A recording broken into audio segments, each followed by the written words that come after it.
இயேசு கிறிஸ்துவில் பிரியமான சகோதர சகோதரிகளே, இன்றைய நாளின் இறை வார்த்தை வழிபாடு இறைவனுக்கு பிரமாணிக்கமுள்ள மக்களாக வாழ நமக்கு அழைப்பு விடுக்கிறது. அமெரிக்காவில் உள்ள கலிபோர்னியா இடத்திலே ஒரு தங்க சுரங்கம் இருக்கிறது. அந்த தங்க சுரங்கத்திலே பணி செய்து கொண்டிருந்த பணியாளர்கள் தங்களுடைய விடுமுறைக்காக அவர்கள் மிசிசிபி என்கிற ஒரு ஆற்றின் வழியாக படகிலே வந்து கொண்டிருந்த போது அந்த படகில் ஒரு பாறையின் மீது மோதி அது உடைபட்டு அந்த படகு மூழ்குகிற தருணம்.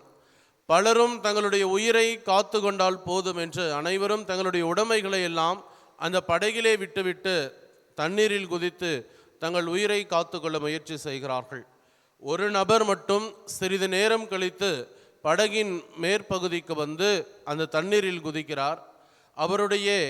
அவரால் நீந்த முடியாத தன்மையினால் அந்த நீரிலே மூழ்கி இறந்து விடுகிறார்.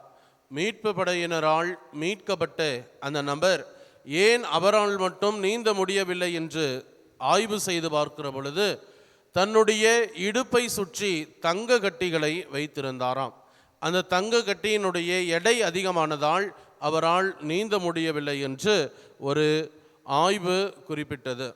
எது அவருக்கு வாழ்வளிக்கும் என்று அவர் நினைத்தாரோ அதுவே அவருடைய வாழ்வை இழப்பதற்கு காரணமாக அமைந்திருக்கிறது. இதே செய்தியை தான் இன்றைய நாளினுடைய முதல் வாசகமும் இறைவாக்கினர் ஓசையா புத்தகத்திலிருந்து எடுக்கப்பட்ட முதல் வாசகமும் எடுத்துரைக்கிறது.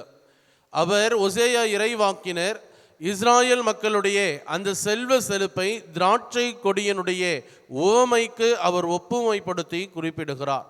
திராட்சை செடி மிகுதியான கனிகளை தாங்கி நிற்கிறது. அந்த மிகுதியான கனிகளை அது எந்த அளவிற்கு கொடுத்ததோ அந்த அளவிற்கு அது பலிபீடங்களை அமைத்து கொண்டது. ஓசையா இறைவாக்கினர் என்ன செய்தியை கொடுக்க விரும்புகிறார் என்றால், இஸ்ராயல் மக்களுக்கு இறைவன் பலவிதமான அருளாசிரை அளித்திருந்தார். பொருட்செல்வங்களை அவருக்கு வழங்கி இருந்தார். அந்த பொருட்செல்வங்களை பயன்படுத்தி உண்மையான இறைவனாம் யாவே இறைவனுக்கு அவர்கள் பலி செலுத்துவார்கள், யாவே இறைவனை வழிபடுவார்கள். அந்த இஸ்ராயல் இனத்தின் வழியாக இந்த உலகம் முழுவதற்கும் மீட்பு கிடைக்கும் என்று இறைவன் விரும்பினார்.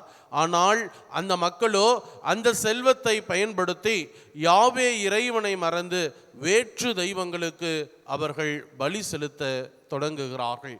அவ்வாறு வேற்று தெய்வங்களுக்கு அவர்கள் பலி செலுத்த துவங்கியதால் இறைவன் அவர்களுடைய நிலையை கடிந்து கொள்ளுகிறார். அப்படி இருப்பதற்கு அவர்கள் உண்மையான யாவே இறைவனை விட்டு வேற்று தெய்வங்களுக்கு பின்னணியில் செல்வதற்கு என்ன காரணம் என்று பார்க்கிற பொழுது அவர்கள் உள்ளத்தில் இருந்த நன்றி இல்லாத தன்மையும் இறைவனின் மீது இருந்த பிரமாணிக்கம் இல்லாத தன்மையும் தான் காரணமாய் இருக்கிறது. இயேசுவில் பிரியமான சகோதர சகோதரிகளே, இதே நிலையை நாம் வாழ்கிற அந்த சூழலிலே ஒப்பிட்டு பார்க்க உங்களை அன்போடு அழைக்கிறேன். இஸ்ராயல் மக்களைப் போல இறைவன் நம்மை திராட்சை செடிகளாக படைத்திருக்கிறார். பலவிதமான அருளாசிரியரை அளித்திருக்கிறார். நல்ல உடல் நலம், நல்ல பொருளாதாரம், நல்ல பணி என்று பல அருளாசிரால் நம்மை நிறைத்திருக்கிறார். அத்தகைய அருளாசிரை பெற்றுக்கொண்டு நீங்களும் நானும் எத்தகைய பலிபீடங்களை அமைத்து கொண்டிருக்கிறோம்.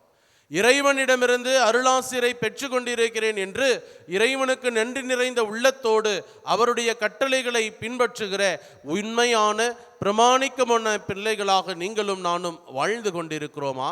அல்லது இறைவனிடமிருந்து அருளாசிரை பெற்றுவிட்டு உண்மையான இறைவனை மறந்து பொருளுக்கு ஒரு பலிபீடம், பதவிக்கு ஒரு பலிபீடம், தான் என்கிற மனநிலைக்கு ஒரு பலிபீடம் என்று நமக்கு நாமே வேற்று தெய்வங்களுக்கு பிற தெய்வங்களுக்கு பலிபீடங்களை கட்டி அந்த பொருளை நாம் கடவுளாக நினைத்து அந்த பொருளுக்கு முக்கியத்துவம் கொடுத்து வாழ்ந்து கொண்டிருக்கிறோமா என சிந்திப்போம்.